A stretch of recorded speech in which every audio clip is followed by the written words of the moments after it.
In the early 1900s, chemistry still moved by finding strange, new substances first and figuring out their purpose later. Vinyl chloride entered that world as a small discovery with a big warning label. It was a gas, easy to ignite and hard to treat like a normal material. It did not solve an obvious problem, and it had no market waiting for it. But it had something else, a structure that made chemists curious. Once it was isolated and named, vinyl chloride became something laboratories could repeat and compare. That mattered. Scientists began testing how it behaved under heat, pressure, and light, and how quickly it reacted with other chemicals. The results pushed in two directions at once. On one hand, it looked risky because it burned readily and demanded careful handling. On the other, it hinted at control because it reacted in consistent, predictable ways. That predictability created a new idea. Vinyl chloride could serve as a building block, not a finished product, but an ingredient for something larger. At the time, plastics were still more promise than reality, and chemists searched for compounds that could link together into long, durable chains. Vinyl chloride fit the pattern, at least on paper. So it stayed in the lab, measured, contained, and experimented on, waiting for a method to turn a dangerous gas into a useful solid. In the 1920s, the problem stopped being curiosity and started being control. Vinyl chloride stayed a tricky material, a reactive, flammable gas that resisted easy handling. But chemists learned that if they pushed the right reaction, those small molecules linked into long chains. The result was polyvinyl chloride, PVC. It was no longer a gas that slipped away. It was a solid that stayed put. Early PVC did not arrive as a perfect miracle.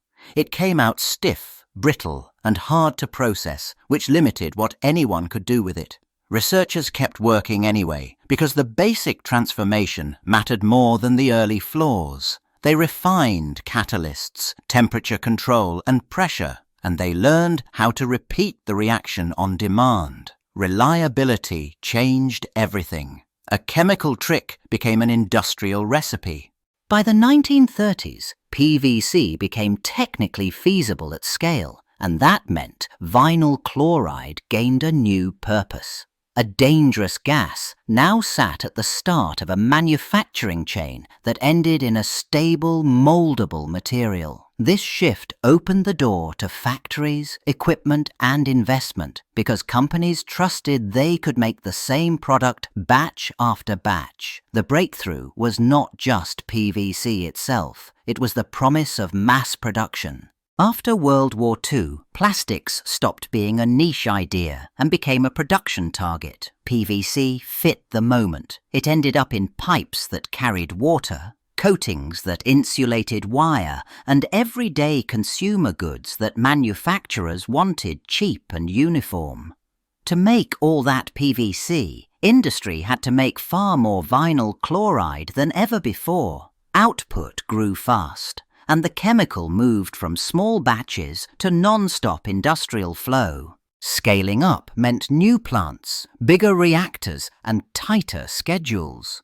Vinyl chloride had to be produced, shipped across sites, and fed into polymerization around the clock. More steps meant more places where the gas could escape. Workers handled equipment that was opened, cleaned, vented, and repaired. It was not one dramatic accident that mattered most, it was repetition. The same tasks, day after day, with the same invisible exposure. The payoff looked obvious. PVC spread into infrastructure, and the material's usefulness helped justify the expansion. Factories multiplied to meet demand, and jobs followed the chemical wherever production landed. But the risk also spread. As vinyl chloride became a routine industrial input, contact with it became routine work. The distance between laboratory chemistry and daily life collapsed. A gas once kept behind research doors now sat at the start of ordinary products. By the late 1950s, the problems inside vinyl chloride plants no longer stayed vague. Workers started reporting headaches that did not pass, dizziness that returned every shift, and a fatigue that felt different from ordinary factory strain. Some developed skin changes and numbness in the fingers. It sounded scattered at first, like unrelated complaints, but the pattern kept circling back to the same places. The parts of the process where vinyl chloride and its reactions concentrated. Then doctors and plant medical staff noticed something far more specific. A small number of workers showed a rare kind of damage at the tips of the fingers. Bone seemed to disappear. The condition later carried a clinical name, acroosteolysis, but the meaning was plain enough. The hands that turned valves and cleaned equipment were changing from the inside out. This was not a temporary irritation. It was measurable injury seen on X-rays, and it stayed. Once that kind of injury appeared, the story shifted. Companies and physicians could no longer treat vinyl chloride as only an unpleasant exposure, something handled with routine caution. Here was a recognizable occupational disease tied to a specific kind of work, and it raised a hard question. If a gas used to make plastic could quietly dissolve bone in the hands, what else could it do to the rest of the body over years of breathing it in? The warning had taken a human shape. In the early 1970s, something changed inside the medical files of PVC plants. A few workers died, then a few more, and the cause did not fit the usual patterns of liver disease.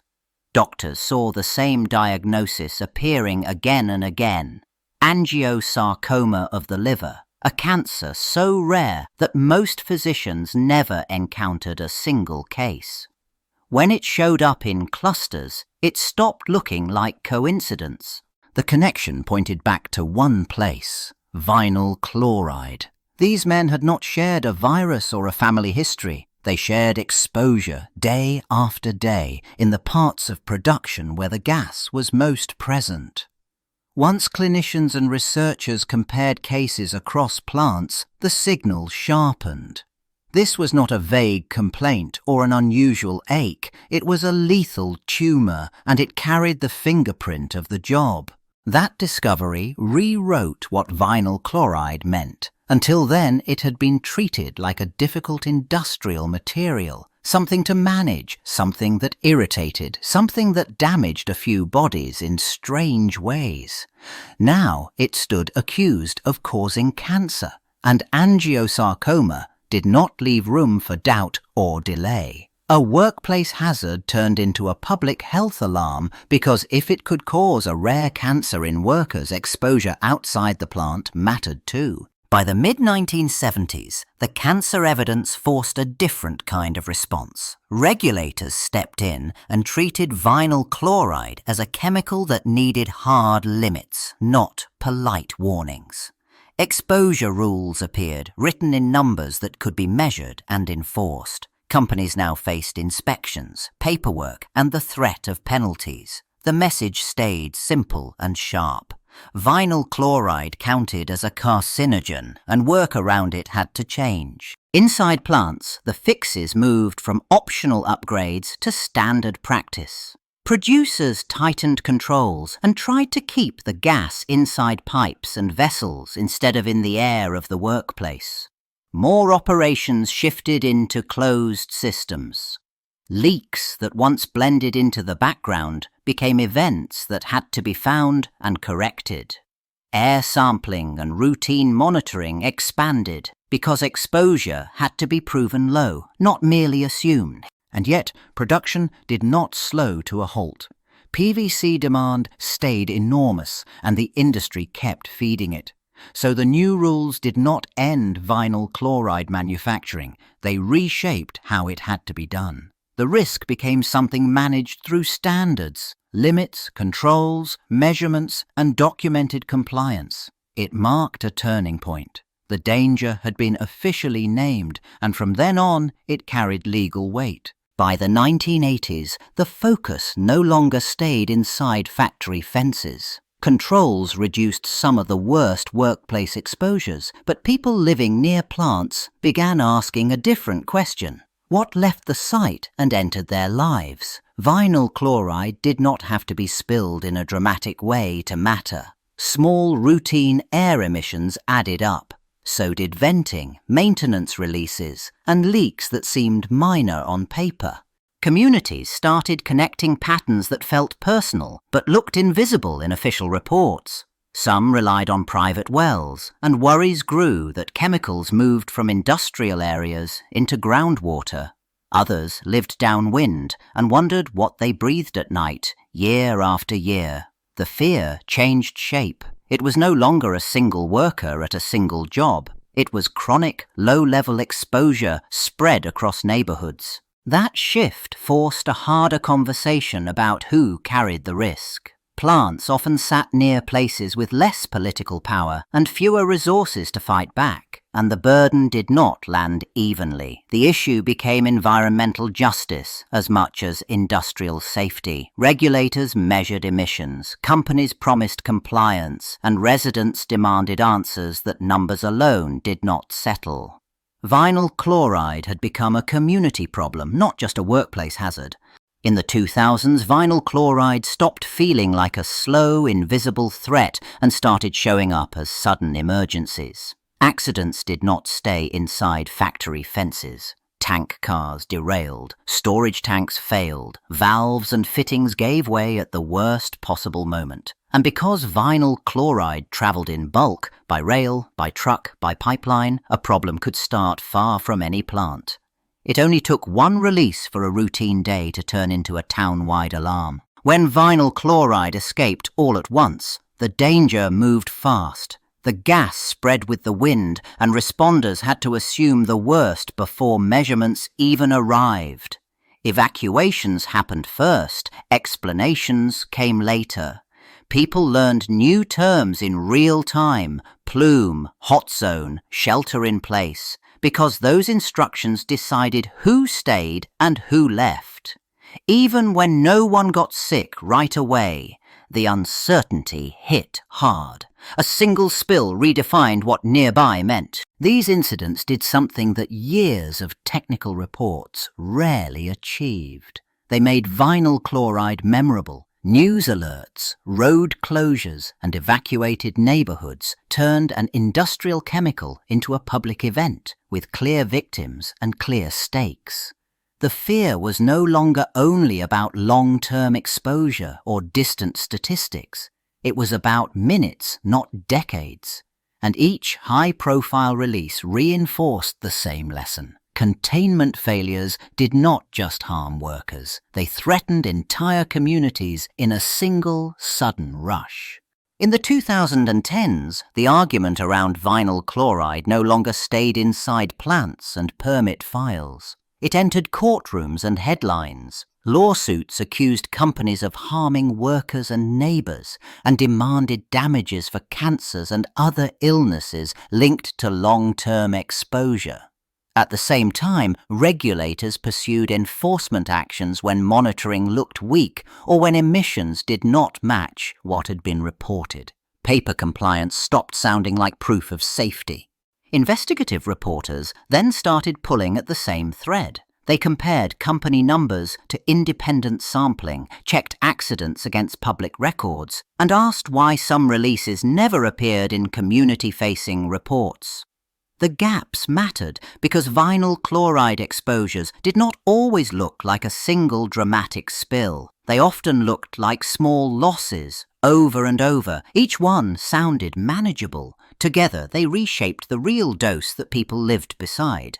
Old contamination also refused to stay buried. Legacy pollution lingered in soil and groundwater, and it created long timelines that did not fit neatly inside quarterly reports. Communities pressed for testing, cleanup, and answers about past operations, while companies pointed to modern controls and the economic weight of PVC. That clash hardened into a public question: controlled risk for whom and at what cost? Scrutiny intensified, and the industry story faced a louder challenge. By today, vinyl chloride stayed at the center of the world's PVC supply chain. It fed the pipes, cables, flooring, and packaging that modern life relied on, and it did it at enormous scale. But the way it got handled changed. Plants ran with sealed equipment, sensors, and strict work rules because the hazard stopped being a debate. It became a condition of doing business. Still, control never meant zero. Workers still faced exposure when systems failed in ordinary ways, during maintenance, startups, shutdowns, and small leaks that did not make headlines. Communities near facilities still worried about what escaped into air and water, especially where old pollution lingered under neighborhoods and along rivers. Even with tighter limits, the risk did not vanish. It shifted into the gaps. A single faulty valve, a missed alarm, or a storm-driven power loss still mattered. Disasters kept that reality sharp. Transport derailments, storage problems, and extreme weather still turned a controlled chemical into an emergency, sometimes in minutes. And after the smoke cleared, another problem remained. Contamination that stayed in soil and groundwater long after production moved on. Vinyl chloride ended up living in two timelines at once: high-tech regulation on paper and stubborn exposure in real life. The early promise looked small beside the modern cost.